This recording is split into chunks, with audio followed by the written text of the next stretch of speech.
Hello and welcome.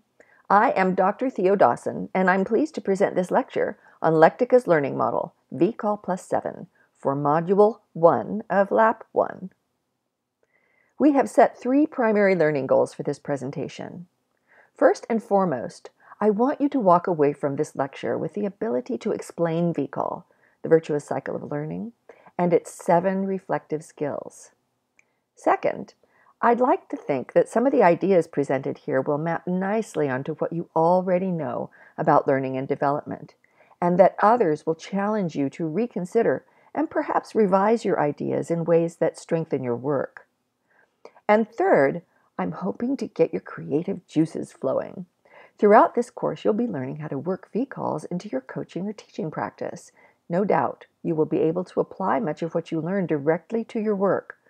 But without an understanding of the model itself, it will be difficult to build on what you learn here. Keep the learning model and its components in mind as we move through the modules. Get into the habit of asking yourself, how does this activity relate to VCall? Here are some statements to rate as true, false, or it depends. Our unconscious brains come equipped with default settings that inevitably bias our decision-making. True or false? Intuitive decisions are usually inferior to carefully reasoned decisions. People gradually lose their inborn love of learning because of the way the brain changes with age. Adults naturally learn differently from children. In order to develop an agile mind, you need to be a fast learner. Learning is one of our first addictions. Trying to learn or develop too fast can cause learning to stall. Memorizing is never the best way to learn. Learning and development are fundamentally different things. While you are listening to this presentation, we'd like you to consider, to what extent does your current work support optimal development, and how? Is there anything you're doing in your current practice that might interfere with optimal learning and development? How? How might you leverage VCall plus 7 to improve your current work? And how can we rekindle a natural love of learning in adults who fear or dislike learning? There are 3 main points I'll be making during this lecture, beginning with what many of my colleagues have called a no-brainer, which is that if we wish to continue to thrive in an increasingly complex, challenging, and changing world, we need well-developed people for the sake of ourselves and for the sake of our families, workplaces, societies, and our world. Second, if we want to prepare people to rise to the complexity and challenges of their lives and work, we need, among other things, to help them build agile minds.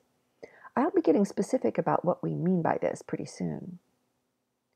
Third, by supporting virtuous cycles of learning, coaches and educators everywhere can help learners build more agile minds.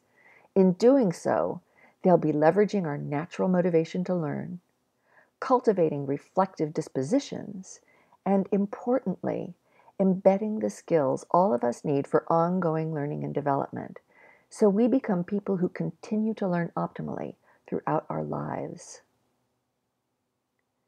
There are 3 big ideas behind the virtuous cycle of learning, its plus 7 skills, and their associated practices. The first big idea is that new knowledge builds upon existing knowledge in a vast dynamic neural network, also known as a knowledge network. The second big idea is that human reasoning is fundamentally fallible, in part because of the limitations imposed by 2 mental systems, System 1, the unconscious intuitive brain, and System 2, the conscious analytical brain. The third big idea is that the human brain has a built-in motivational cycle for learning that is woefully underutilized. Let's look at our first big idea, that learning is a process that involves building new knowledge upon existing knowledge in a vast dynamic neural network. I want to emphasize that learning is not a process of simply filling up our brains with lots of bits of knowledge and hoping that somehow all of those bits are going to coalesce in a sensible way. This way of thinking about learning has been called a naive model of learning because until the beginning of the 20th century, when the learning sciences began to get a foothold, it was the primary way in which pretty much everyone thought about learning. The types of knowledge associated with this way of thinking about learning are facts and procedures. The primary intellectual activity is memorizing, and the forms of instruction are lecturing and demonstrating. Most adults were forced to learn like this as children. It's no wonder so many of them think they don't like learning. Many forms of testing, intentionally or not, reinforce this model because these tests focus primarily on factual and procedural knowledge, such as the date of an event in history, or the steps required to solve an algebra problem. But learning is also not simply about getting higher. What I mean by this is that our primary goal as coaches or educators should never be trying to get people to learn faster, get higher scores, or attain a higher level of development. Although these are legitimate long-term ends, they are not appropriate as immediate goals. Our immediate goal should always be to help others learn optimally in the moment. In fact, attempts to speed up learning and development may well have the opposite effect, ultimately causing growth to stall. We'll revisit this issue later in the presentation. Learning takes place inside a vast and highly complex neural network, a dynamic, living network with connections throughout our bodies, most highly concentrated in the brain. What that means is that everything we experience involves an exchange of energy between neurons. That's why our brains appear to light up in fMRIs. Feelings, concepts, skills, ideas, all of these things exist because of dynamic connections between neurons that are built up over our lifetimes. You think mother, and your neural net lights up like a Christmas tree. Ideas and emotions are not physical things. They're much more like a light show. Learning is about making, reinforcing, and pruning connections in this network. Given this view of learning, the primary aim of learning programs should be to build increasingly agile minds by supporting the development of robust, well-integrated neural networks. This is a good place to stop and say something about our use of the word mind. I think of mind as an emergent property, an open and incomprehensibly complex system characterized by both stability and change. It cannot be reduced to the brain and does not have a specific location. It is who we are, how and what we think, feel, and experience, and how and what we have thought, felt, and experienced. When we use our conscious minds to think or learn, the rest of us inevitably comes along. When talking about learning and development, it's easy to forget that learning can't be reduced to content, and cognition can't be reduced to logical processes. I've chosen to characterize the kind of mind we want to cultivate as an agile mind. When you hear this term, I hope you will be reminded of my definition. How are ideas, dispositions, and skills constructed in the neural net? One way to explore this is to look at some simplified examples of how concepts are constructed over time. To illustrate how knowledge is constructed over time, I'm going to use examples from a study of adult reasoning about good leadership. In this slide, we're looking at part of a conception of good leadership that's pretty typical among entry-level employees. The new idea is a notion that appears for the first time at a level of development that the average North American achieves in late adolescence or early adulthood. Think of this example as a tiny snapshot of a piece of the neural network, in which the idea that good leaders have good people skills has emerged from a network of knowledge that includes a number of precursor ideas constructed at earlier developmental levels, building blocks, if you like. The new idea is made possible by the presence of these building blocks. And the quality and number of these building blocks determines how robust this new idea is, how well it will serve the learner in daily life. In this slide, we're looking at part of a conception of good leadership that's more typical of upper-level managers. Here, the new idea is creates dynamic teams. And the idea of good people skills is one among several building blocks, each of which was constructed at an earlier developmental level. This slide and the previous one represent a small segment of several learning sequences for good leadership that run from grade 4 to the highest levels of complexity identified in adults. In fact, by studying how people learn important concepts like leadership over the course of a lifespan, we have documented learning sequences for hundreds of conceptual strands, all of which show this pattern of construction. The richer and more integrated our neural networks are at one level of development, the more likely we are to build robust networks at the next level, because each developmental level builds on the quality of the previous developmental level. In fact, when we do a bad job helping learners construct their knowledge networks, we prevent them from reaching their full potential and do nothing to increase their mental agility. The richer and more integrated our neural networks are at one level of development, the more likely we are to build robust networks at the next level, because each developmental level builds on the quality of the previous developmental level. And when we learn in real-life contexts rich with meaning and emotion, we connect up different parts of the brain, as shown in this picture of the brain's connectome. People whose brains have more connections across areas performing different functions are better at a range of mental tasks, including problem solving. In contrast, when we do a bad job helping learners construct robust knowledge networks, as when we focus primarily on memorization and correctness, we prevent people from reaching their full developmental potential.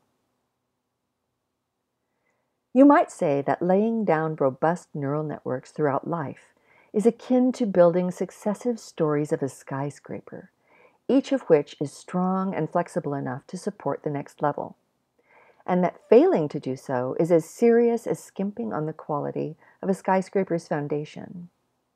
In other words, we need to ensure that learners build robust networks that are rich, deep, connected, and flexible enough to create the conditions for a lifetime of learning. To do this, we have to treat every educational offering as a new element to be integrated into the network. If we do this effectively, we can help learners build knowledge networks that are not only robust in terms of the demands of the moment, but also in terms of laying down the foundation for learning that's to come. I like the skyscraper analogy for more than one reason. I like it because it makes it very clear that learning facts and procedures isn't enough. We can't afford at any point in our learning lives to forget the importance of building robust foundations. It also makes it clear why learning faster or getting higher should never be our immediate educational goal. When we adopt these as immediate goals, it's way too easy to neglect the quality of the network. And when we do that, as I've said, we undermine long-term growth. Before we go on to learn about virtuous cycles of learning, I'd like to talk a little bit more about what we mean by robust knowledge. Robust knowledge is knowledge that has been optimally integrated into our neural networks, such that it supports the development of an agile mind, a mind that can operate adaptively in many contexts and rise to the demands of a variety of internal and external conditions. Well-developed knowledge networks contribute to the agility of our minds. There are three things that contribute to robust knowledge. The first of these is breadth. Breadth is about how much you know, the facts and procedures you know, and the perspectives you've internalized. These ingredients of the naive model are important in any learning model. We need them, but we also need to keep them in their place as one component of a more complete model. The second component for building robust knowledge is what we refer to as depth. This involves how deeply we understand what we know. The depth of our understanding reflects how well connected our neural networks are, not only in terms of facts and procedures, but in terms of things like our reflective analytical capabilities, self-regulation, and our understanding of ourselves and others. We'll be talking more about these skills later in this session. The third component is quality. The first aspect of quality relates to the flexibility of the networks we build. To function effectively in the world, we need to build adaptive networks, networks that allow us to navigate our lives effectively in a range of external and internal conditions. The second aspect of quality is also about adaptivity, but more specifically, about our ability to adapt to the complexity we face in our personal and work lives. It's about how adequate our knowledge is relative to the complexity demands or task demands of the moment. It's important that our knowledge networks are a good match to the complexity of the environments that we find ourselves in and the tasks we need to perform. Lectical assessments are designed to support both kinds of adaptivity. How do you build a robust knowledge network? Well, first, you need access to the high quality, accurate, and reliable knowledge that's going to provide breadth. This requires that we, as individuals, build skills for finding and evaluating information. With respect to depth, what we're looking for are frequent opportunities to apply new information that comes in. For example, through activities like action inquiry, problem-focused learning, or collaborative learning. There are a large number of existing approaches that can be used to provide learners with opportunities to apply new information. The reason it's important for us to engage in practices that build depth is that it's through the application of new information that we have the opportunity to network that new knowledge into our existing networks in a way that ensures we not only can recall that information later, but can begin to use it to solve problems or to engage with the real world. Finally, we need to focus on the quality of what we have learned. This requires regular feedback and intentional reflective analysis concerning what we've learned and how well we've learned to use it. Reflective analysis ensures that we incorporate new information into our knowledge networks effectively by pruning out connections that don't work for us while reinforcing the connections that are most useful. When all of these ingredients are present, our neural networks develop optimally, and getting higher takes care of itself. As you will see, these requirements map directly onto the VCall+7 model. Before we dive into VCall+7, though, I'd like to explain how we think about the relation between learning and development. These days, it's pretty common for people to differentiate learning from development. There are a couple of ways in which this is done. For example, many people, including some scholars, think of learning as the simple accumulation of knowledge, memorizing or remembering, whereas they think of development as a process that leads to deep understanding. Another way of distinguishing between learning and development came out of the early efforts of developmentalists to differentiate themselves from learning theorists.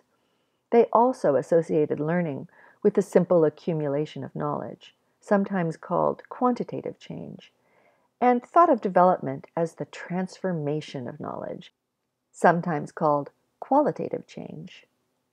These ways of thinking about learning and development are associated with the currently popular idea that learning is horizontal, while development is vertical. They also make learning appear less sexy than development.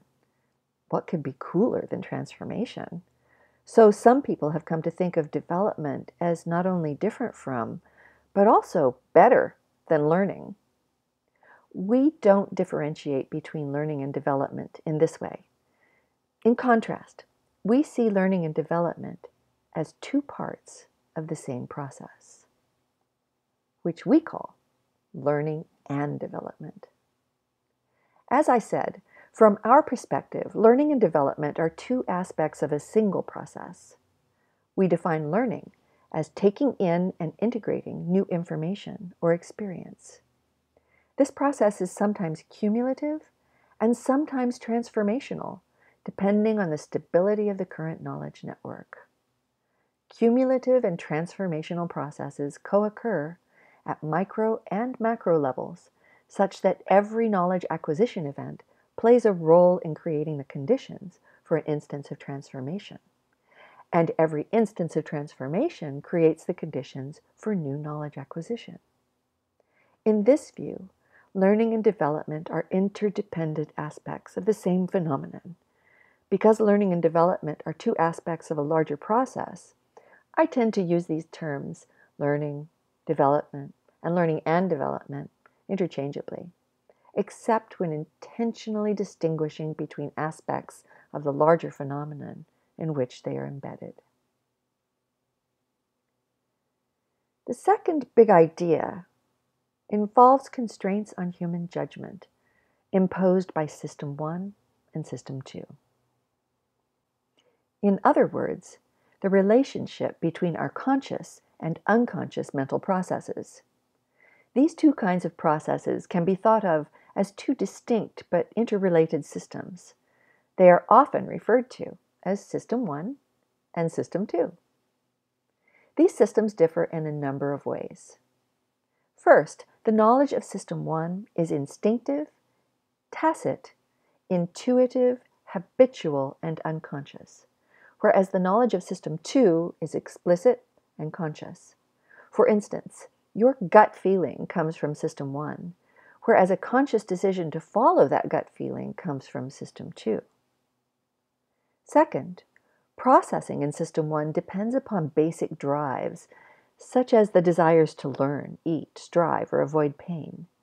These drives are governed by a number of heuristics, which are a variety of default patterns or schemas that are applied in particular situations, and the ability to create and draw conclusions from associations between ideas, emotions, events, and behaviors. In contrast, processing in System 2 involves conscious deliberation or executive control. Third, because of the kind of processing it does, System 1 is blazingly fast. System 2 is slow for the opposite reason. The kind of processing it does is expensive and time-consuming.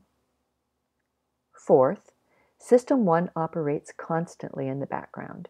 It's the system that's activated when nothing unusual is happening in the environment. It's also the system that alerts System 2 when something changes in the environment. So System 2 comes online when called on by System 1, or when we engage in intentional learning, attention, communication, or deliberation. Both systems have weaknesses. Some of the heuristics relied upon by System 1 can lead to harmful biases that strongly influence System 2. And System 2's weakness, aside from being slow, is that it tends to believe System 1 even when System 1 is wrong. Fortunately, given these weaknesses, both systems are teachable. System 1 can learn from repeated interventions from System 2. For example, if System 2 consistently overrides a specific heuristic, the heuristic gradually can be modified. And System 2 can learn when not to depend on System 1, for example, when determining cause or probability. In essence, as Kahneman has argued, the slow thinking we do in System 2 today can transform the fast thinking we do in System 1 tomorrow. And we would add that by working VCall+7 as an embedded practice in everyday life, we not only learn more effectively, but we also, without even thinking about it, become better thinkers and train our unconscious minds to deliver increasingly valid intuitions. We build a neural network that is robust in multiple ways. And the result is an agile and adaptive mind that is less vulnerable to cognitive biases. In the last slide, I noted that some of the heuristics, patterns, or schemas applied in particular situations used by System 1 can bias System 2. Here are a few examples. Overconfidence. All System 1 needs to give us a sense of confidence is a seemingly coherent story. It doesn't care about data because its conclusions are made on the basis of associations. This can lead to all kinds of problems, particularly if System 2 has not been trained to question these seemingly coherent stories. By the way, research suggests that for some reason, men tend to be more overconfident than women. I'll leave you to consider the implications. Prejudice. Because System 1 decides based on rapid and uncritical associations, we are all victims of our own prejudices, small and large. System 2 needs to understand this in order to combat the effects of these prejudices and re-educate System 1. Mistaking luck for cause. Once again, System 1's penchant for deciding by association leads us to believe that outcomes that are due purely to luck were caused by choices we have made. Remember, all System 1 needs is a coherent story. For example, we ran the leadership training, profits increased, therefore the training worked for us. System 1 does not stop to ask, what are the other variables that may have contributed to an increase in profits? Mistaking statistics for cause. This bias is similar to mistaking luck for cause. One common error of judgment we see in adults is the propensity to conclude that a correlation indicates cause. For example, organizations with leadership programs that focus on vertical development make higher profits than organizations that do not. The error is to conclude that vertical leadership programs increase profits. It could just as easily be the case that profitable organizations are more likely to choose vertical leadership programs. Judging based on inadequate evidence. All of the above biases relate to the same basic problem. System 1 leads us to make judgments based on associations rather than evidence. Training System 2 to detect cognitive biases and educate System 1 is critical for the development of effective, agile minds. The third big idea involves our built-in motivational mechanism for learning. The third basic component of Lectica's learning model is the brain's natural motivational cycle. To set the stage, I want to tell you about one of my experiences as a midwife. Yes, I did catch babies back in the day, and during that time I was privileged to catch over 500 of them. As I watched these babies grow up, I became fascinated by the determination with which each one of them, without a single exception, learned to walk. This is something we all take for granted. But if we stop to think about what's involved, it truly is a marvel. Learning to walk may be one of the hardest things we ever learn to do, because for most of us, it involves a great deal of striving and pain. We would never learn to walk if we weren't driven by some kind of powerful inborn motivation to learn. When those 500 babies were learning to walk, they behaved exactly like addicts. I wondered what was happening in their little brains that could explain such behavior. And that leads us to the dopamine opioid cycle. This cycle is the natural hormone-driven motivational cycle that supports learning. You may have heard about this cycle within the context of addiction research. It is indeed the cycle that's implicated in addictive processes, and it's often hijacked by things like addiction to substances, video games, sex, and the media. Unfortunately, after students start school, it's not as often leveraged in the interest of learning, which, ironically, is what it was originally intended to support. So, what is the dopamine opioid cycle, and how does it work? High-quality learning isn't possible unless we set the right learning goals. This means that what we're expected to learn should be just difficult enough to be challenging, but not so difficult that failure is inevitable. There are two reasons why this is important. First, and most obviously, If learning goals are set too high, we can't make robust connections between new knowledge and our existing knowledge. Second, it's when a goal is just right that we're more likely to have fun learning and be motivated to learn more.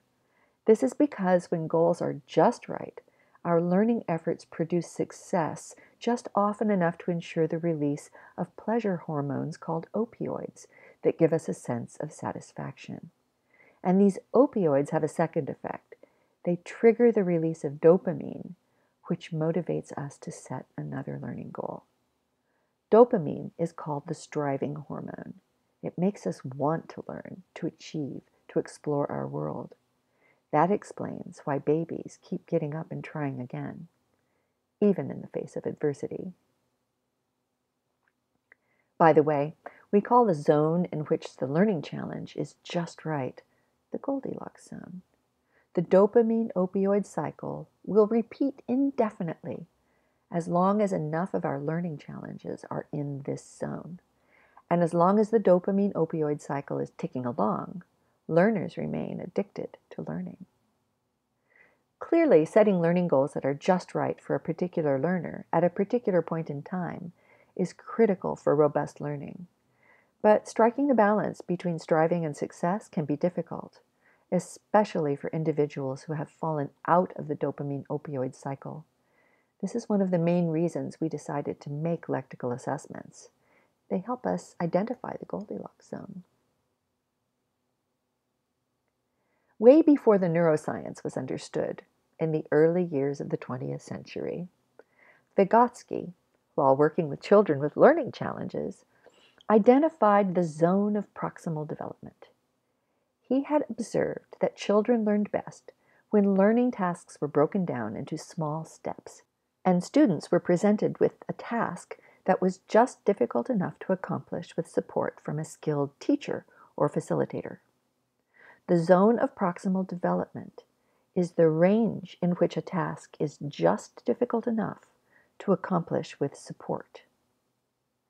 At around the same time, Piaget was observing how children's inborn curiosity drove them to build increasingly sophisticated understandings of their world, one incremental step at a time.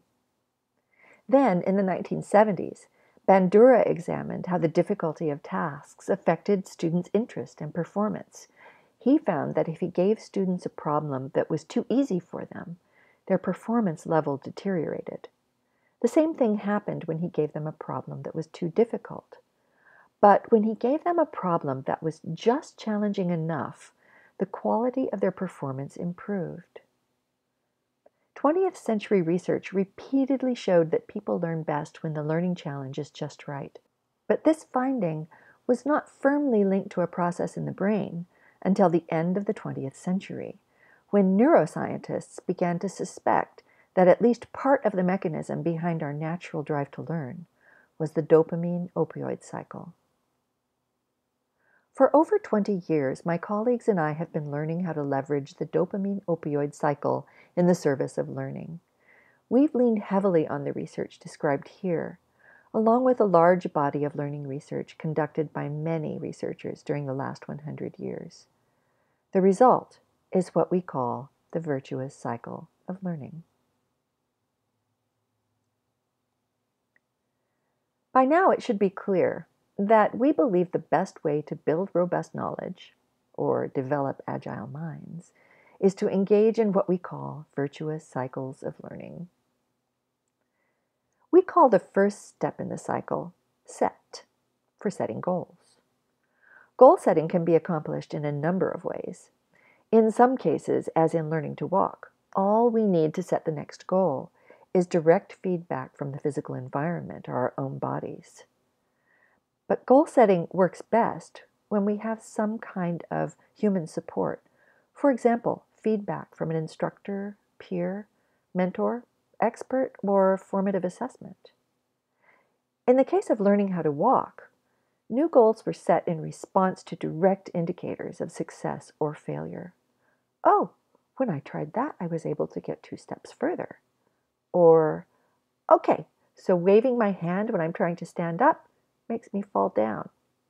But as we develop and the kind of knowledge we're building becomes increasingly abstract, the indicators may not be so obvious. So we need goal-setting skills. Setting goals for virtuous cycling requires the ability to identify incremental milestones toward broader goals. It's important to set small milestones because it's the most efficient and effective way to integrate new knowledge and skills quickly into our existing knowledge network. And if milestones are in the Goldilocks zone, it's also the most engaging way to learn. Let's say you are interested in advancing to the next level in your organization, and your line manager, mentor, or coach has identified collaboration as an area for growth. Together, you make a list of the sub-skills required for high-quality collaboration in the role you'd like to occupy. Then order them from easiest to hardest. You select the first skill, perspective seeking, break it down into its components, and order the components based on a quick look at the syllabi of a couple of online MOOCs focused on perspective seeking. You then sketch out 3 practices for your first 3 milestones, starting with VCALs that require you to observe listening and context, and learn to identify good listening skills. By the way, we call tiny VCALs like these micro VCALs, and learning to create these tiny VCALs habitually and on the fly is the most powerful learning habit we know of. We call people who habitually engaged in micro VCALs every moment learners. We call the second step in the cycle seeking.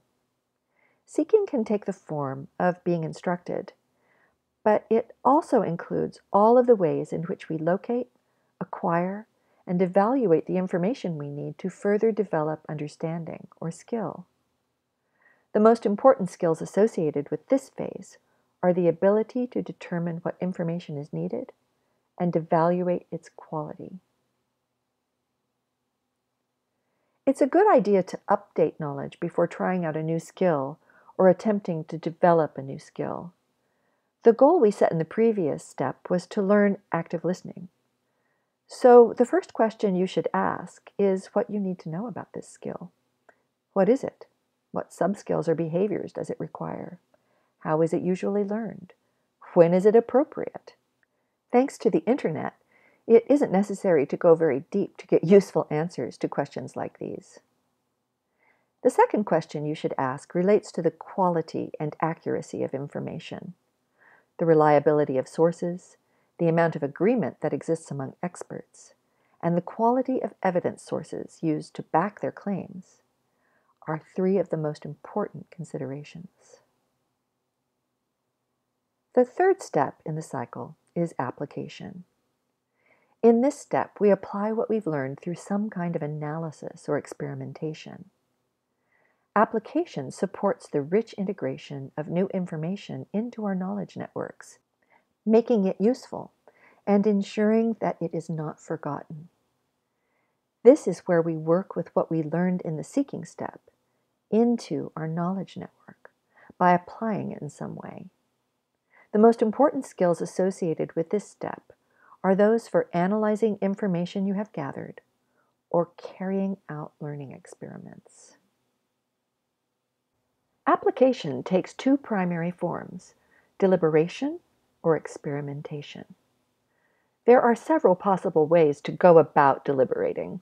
Among these are explanatory or analytical writing, mind or systems mapping, and critical discourse that involves the exchange, defense, or intentional co-construction of ideas.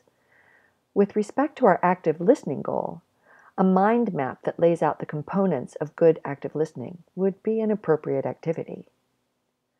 Experimentation is about applying what we're learning in real-world contexts. It's the gold standard for application because compared to analysis-based activities, real-world applications generally recruit more of our brain, ensuring that new learning is richly integrated.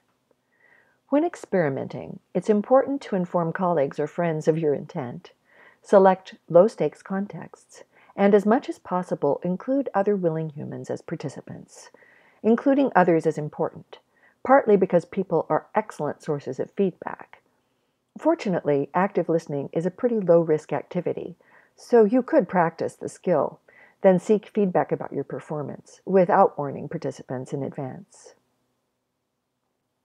The fourth step in VCAL is reflection. Here's where we ask, how did that go? Did the effort that I just made return the result I had intended? Was it accurate? Did the other people involved think it worked? Do I have evidence that it worked? This is the step in which we refine the connections in our knowledge network. Reflection and analysis reinforce connections that are functional and weaken those that aren't. The skills required in this step include skills for seeking and making use of feedback, an awareness of cognitive biases and skills for avoiding them, and mindfulness and self-monitoring. Analysis takes two primary forms, qualitative and quantitative. For most of the learning goals people set, qualitative analysis is likely to be more frequent than quantitative analysis. For micro VCALs, people rely upon quick mental inventories or quick informal feedback from an immediate stakeholder, such as a person you're practicing active listening with. Larger, more ambitious VCALs are more likely to require journaling or formal critique. It's rare that a micro VCAL would require quantitative feedback. However, some learners do employ scales or rubrics to rate their own success or to get quick feedback from immediate stakeholders. Other forms of outcome analysis include formal surveys, calculations, and formal assessments of growth in a testable skill. Based on what we learn about the level of success achieved in the reflection step, we set the next learning goal. Because they are based on actual evidence of skill, the best fitting learning goals are likely to emerge from VCAL applications. By the way, taking a Lectica assessment is part of a VCAL. The assessment itself is an application, its feedback and a debrief support reflection, and learning goals are set as a consequence of that reflection. VCAL is a general model of learning that accommodates a wide range of effective learning approaches. What kind of learning experiences support virtuous cycles of learning? Here are some examples from the 20th century. As you can see, we are by no means the first researchers who have discovered VCAL. You'll notice that there are some well-known and well-researched models here, such as Torbert's action inquiry, Bloom's taxonomy, and Kolb's experiential learning cycle. In fact, virtually all of the most effective learning models from the last century describe VCALs when they are used well. As a coach or educator, we want you to feel completely free to continue working with models that have served this function for you in the past. What we're attempting to do here is to provide you with a broad framework that will allow you to expand the ways in which you support VCALs. Let's unpack the 7 reflective skills that keep VCALs running. Working the virtuous cycle of learning requires a number of related skills. Actually, 1 disposition and 6 skills. First on our list is the disposition to reflect, which we think of as a cultivated habit of reflecting on outcomes, information, emotions, or events. We put it first because it's the best predictor of lifelong learning and development, and without it, the next 6 skills are unlikely to get much exercise. The second set of skills are for seeking and evaluating information, evidence, and perspectives.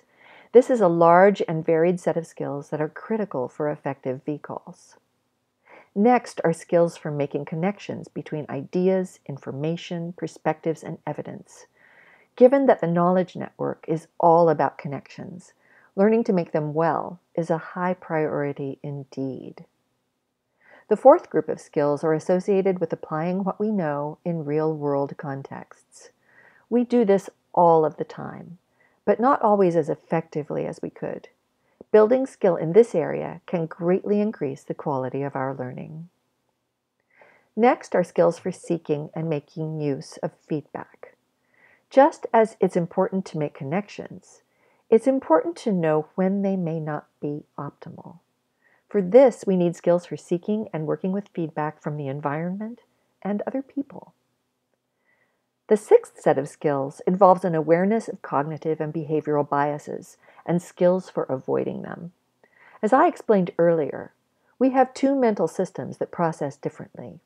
System 1 relies on scripts and associations to quickly draw conclusions and prescribe actions. Its default settings work well for hunter-gatherers and small children, but not so well for modern humans who must deal with abstract knowledge and complexity. In today's world, System 2 must develop skills that reduce the effects of System 1's tendency to rush to judgment with inadequate evidence. The last set of skills on our list involves self-monitoring, which includes sub-skills like mindfulness and emotion regulation. As you may have noticed in our discussion of VCAL, some of the 7 skills are particularly important for specific VCAL steps. For example, skills for seeking and evaluating information are particularly important during the seeking step, but the same skills could also play a role in any step in the cycle. I've come to think of the disposition to reflect as the linchpin of VCAL plus 7, because without it, learning has a very hard time getting off the ground.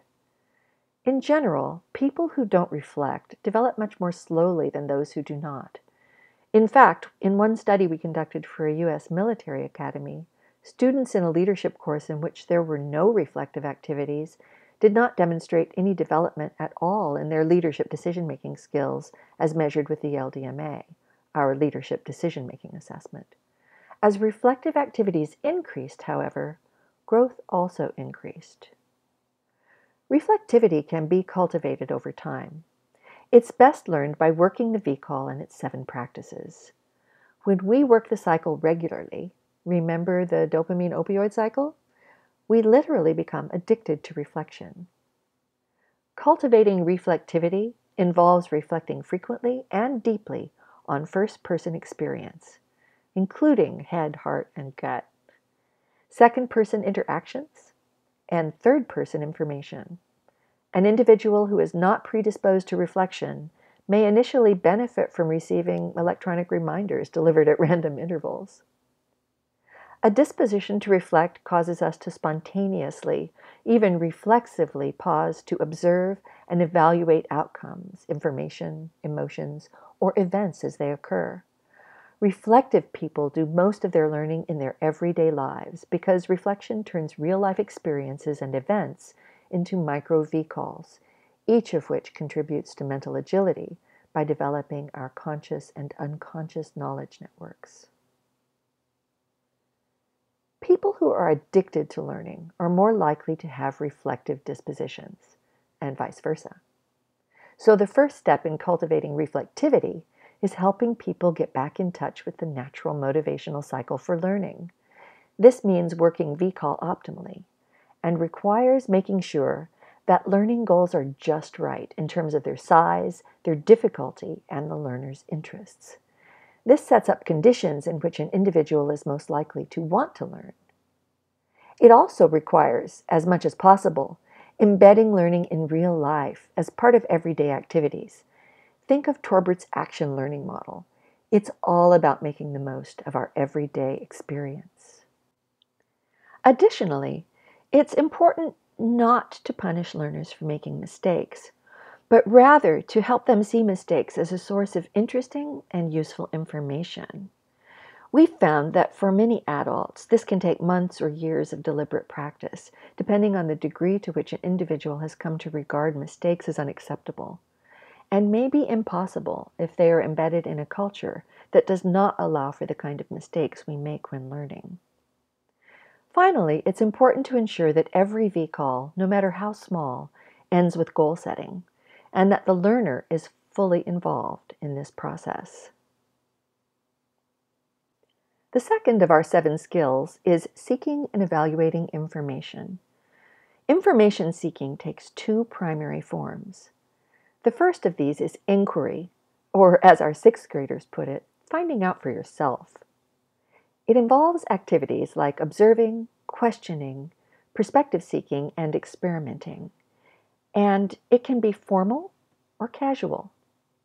By formal, we mean inquiry that involves a particular process, such as scientific experimentation, grounded theory, or a formal action inquiry process. By casual, we mean inquiry that is done within the context of everyday work or life. For example, to solve an immediate problem or help us make a workplace decision. We'll be talking more about perspective seeking in particular when we discuss the LDMA report. The second form of information seeking involves what we call library research, finding out what others think, know, or have done. This includes what experts know, what researchers have learned, and what other people have done, for example, best practices. In all of these cases, library research involves activities like listening, as in a classroom, and looking things up. One additional thing that I'd like to point out is that a great deal of information seeking, and all library research, is a fundamentally social activity, because it involves direct or indirect communication with others. This is only one way in which the virtuous cycle calls upon social skills. Even self-monitoring can be enhanced by checking in with others. Skills for seeking and evaluating information are critical for optimal learning. We've all heard the expression garbage in, garbage out with reference to computer programming. Well, the same thing is true of human learning. The quality of the information we take in has an enormous impact on the quality of our knowledge networks, so we need to know where to seek it and how to evaluate it. This is a skill that obviously plays a role in the seeking phase of the learning cycle, but it can also play a role in the application, evaluation, and goal-setting phases.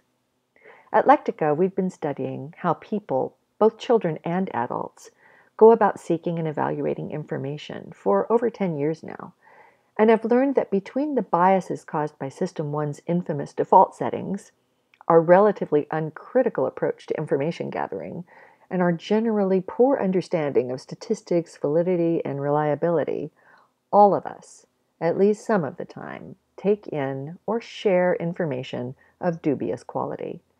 And a lot of this information gets integrated into our knowledge networks.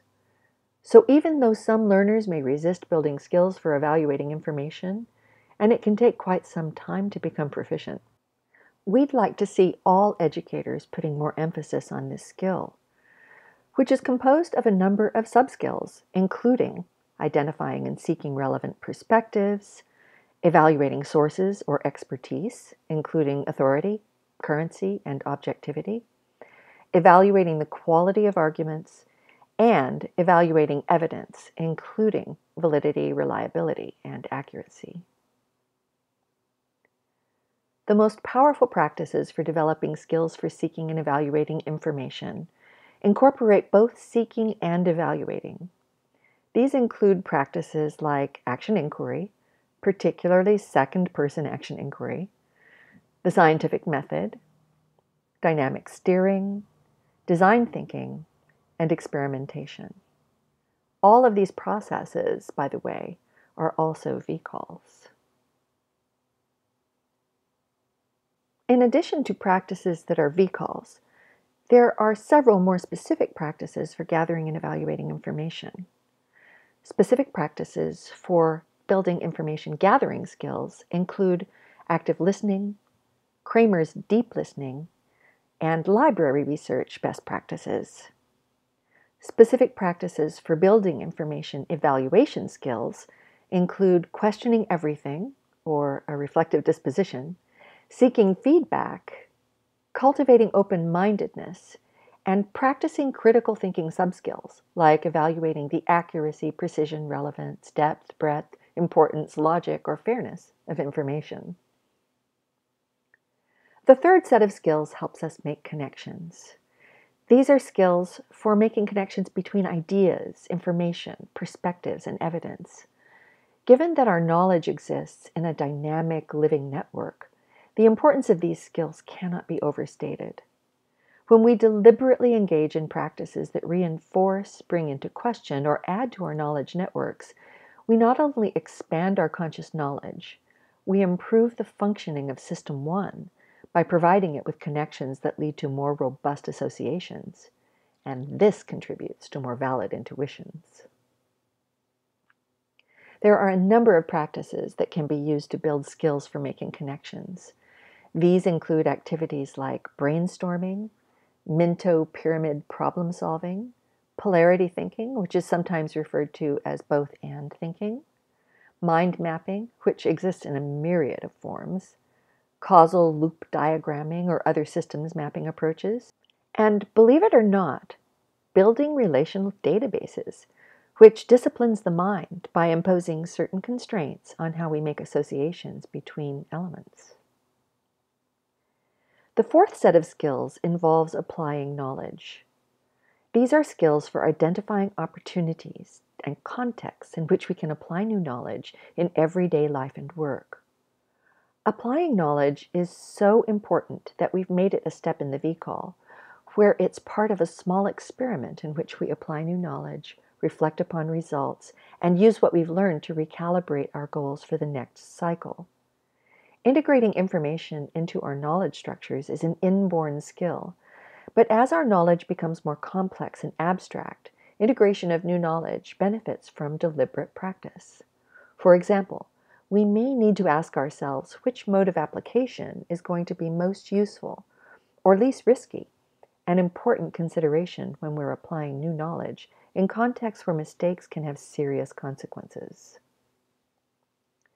There are a number of practices that can be used to increase the skill with which we apply knowledge in everyday life and work. These include action learning, which keeps popping up in this presentation, and for good reason. It's a great VCAL. And project-based learning, which is also a VCAL when it's done well. Other important practices for applying knowledge skillfully are developing action plans in advance of acting, rehearsing, which reduces risk by allowing us to try out new knowledge in hypothetical situations, and writing or critical discourse, both of which can allow us to employ new knowledge to improve an argument, message, or decision. The fifth set of skills are for seeking and making use of feedback. These skills involve remaining emotionally open to receiving feedback, even in the face of our natural defensiveness, deliberately seeking out the feedback of others, and noticing subtle positive or negative signals from people or the environment. Seeking and making use of feedback allows us to access and make use of information that is unavailable to people who do not actively seek feedback, and is essential for the development of an agile mind. All 4 steps in VCALs benefit from this skill, but it's particularly important in step 4 because reflection in this step absolutely requires some form of feedback. People generally won't seek feedback unless it's safe to do so. It's not enough to teach individuals to engage in this practice. The environments in which they live and work must make it safe, or even better, reward it. Some sample practices that build skills for seeking and making use of feedback include, first, cultivating an awareness of your own defensiveness. If you don't know when you're feeling defensive, you can't even get started. Second, making it clear to others that you really are open to feedback. That means inviting feedback until you get some, then rewarding the person who gives it with a non-defensive, non-punitive reaction. Third, you can make it easier for others to provide feedback by giving them a clear idea about what you're looking for. Tell them what you specifically want to know. For example, instead of asking, "How did that go?" try something like, "I'm concerned that I may have been a little overbearing just then. Can you think of another way I could have handled the situation?" Fourth, here's action inquiry again, particularly in the form of second-person action inquiry, of course. And finally, you can engage in practices that are more arm's length or objective, like periodic developmental assessment, 360 feedback, focus groups, and customer or employee surveys.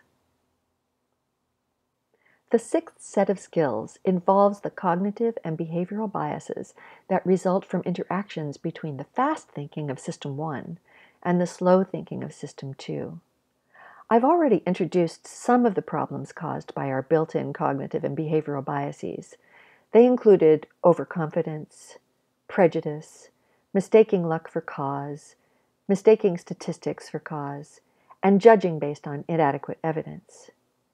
Thankfully, because our conscious network, System 2, can help educate our unconscious network, System 1, we can teach it to function more optimally. To combat cognitive and behavioral biases, we can do a number of things.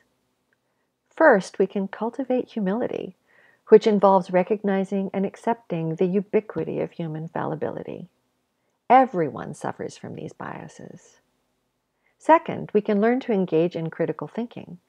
The tools and practices of critical thinking can help us avoid most of the pitfalls listed on the last slide. Third, we can seek feedback.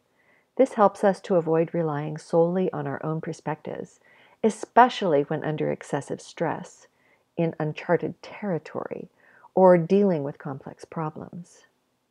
In extreme cases, we can seek cognitive therapy, which is specifically designed to reset System 1's defaults. And of course, we can work VCAL +7 our whole life long. Finally, we can develop systems, structures, and processes like Agile and Scrum, design thinking, and dynamic steering that support these practices.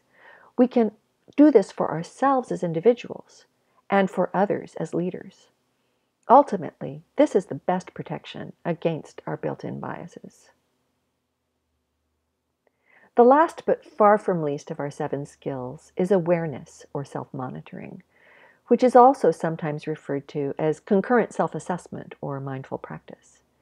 It is the ability to attend to, recognize, and regulate one's attention, thoughts, sensations, emotions, and behavior on a moment-to-moment basis.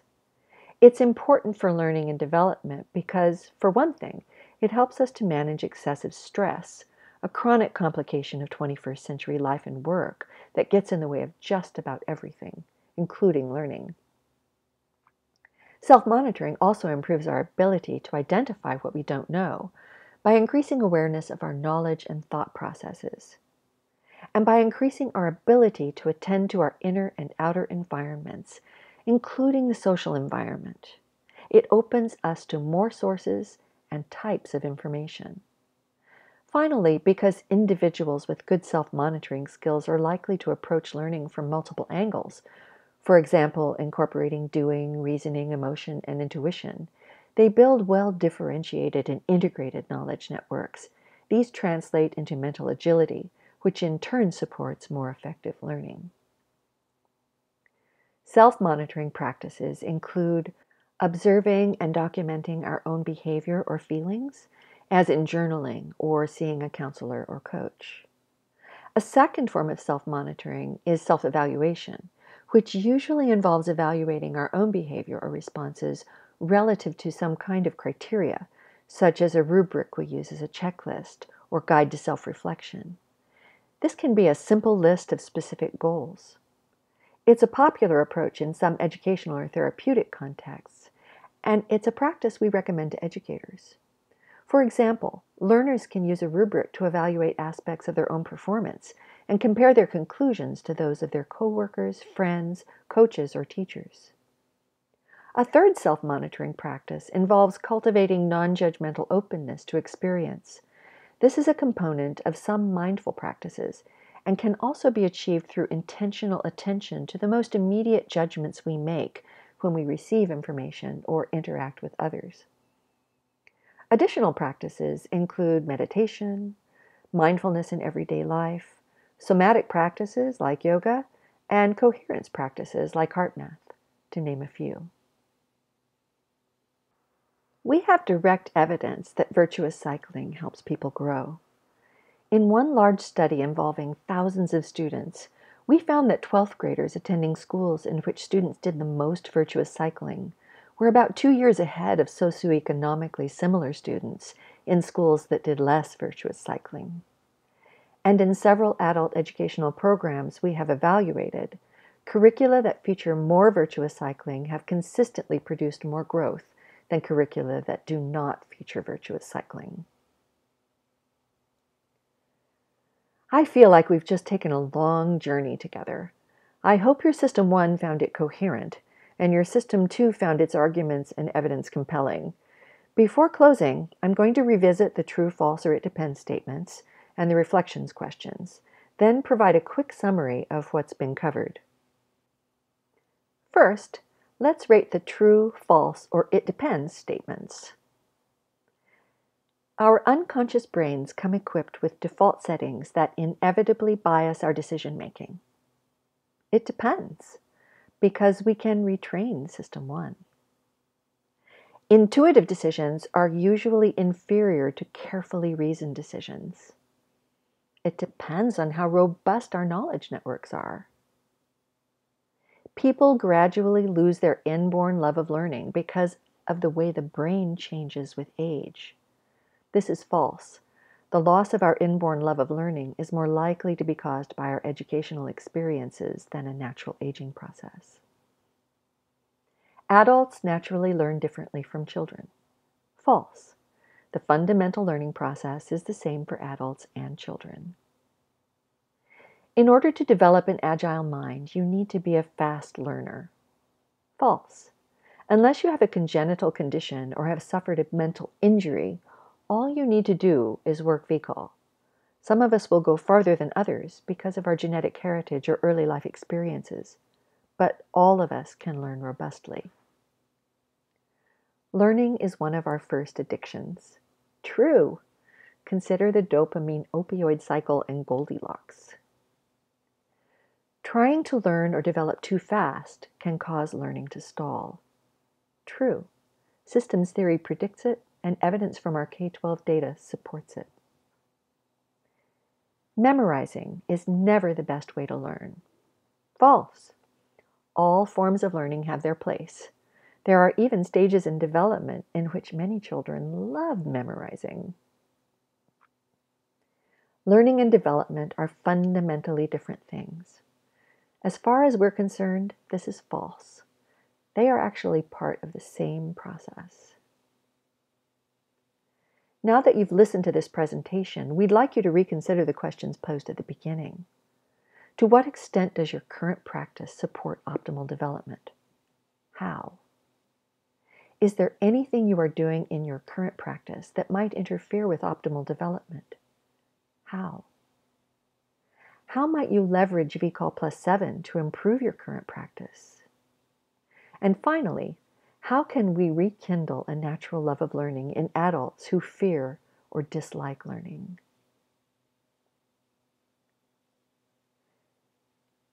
Agile minds have rich and well-integrated neural networks that are cultivated through goal setting, action, reflection, and analysis. By supporting virtuous cycles of learning, we can help learners build robust knowledge networks while leveraging their natural motivation to learn, cultivating reflective dispositions, and embedding the skills and practices required for ongoing learning and development. Lectical assessments support the development of agile minds by engaging virtuous cycles of learning for everyone involved, providing an objective diagnosis of developmental needs, supporting learning in the Goldilocks zone, and helping coaches and educators evaluate and increase their effectiveness. I hope this lecture has been an interesting information gathering experience for you, and that you find many ways to apply this knowledge, reflect upon outcomes, and set new goals. Happy virtuous cycle.